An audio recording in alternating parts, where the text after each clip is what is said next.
आपने एक बात जरूर सुनी होगी, बंद मुट्ठी लाख की, खुल जाए तो खाक की। और फिलहाल बिहार चुनावों में महागठबंधन में ऐसा ही होता दिखाई देता है।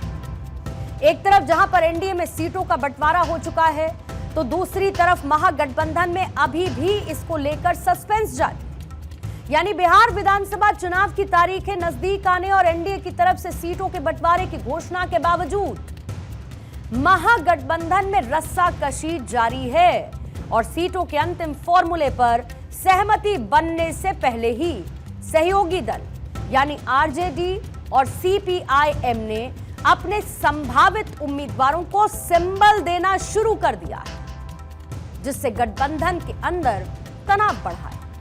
कांग्रेस 60 से ज्यादा सीटों पर चुनाव लड़ने की जिद पर है, तो आरजेडी उसे 58 से ज्यादा सीटें देने के लिए रजामंद नहीं है। हालांकि अंदर के सूत्र ये बताते हैं कि कांग्रेस को उसके मन माफिक लगभग 60 से 62 सीटें देने के लिए आरजेडी रजामंदी की तरफ बढ़ सकती है।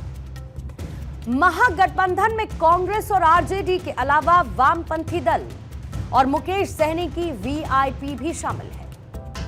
ऐसे में आरजेडी और कांग्रेस के बीच सीट की संख्या से ज्यादा सियासी जमीन की लड़ाई, और इसके चलते ही कांग्रेस और आरजेडी के बीच शहमात का खेल चल रहा है। दरअसल कांग्रेस उन सीटों को अपने खाते में लाना चाहती है जिस पर निगाहें आरजेडी की भी है, यानी दलित और मुस्लिम बाहुल्य सीटें। अब जो सीमांचल का क्षेत्र है, वहां की ज्यादा से ज्यादा सीटें कांग्रेस मांग रही है, क्योंकि वहां पर मुस्लिम वोटर्स का दबदबा है, लेकिन आरजेडी उस पर रजामंद नहीं है।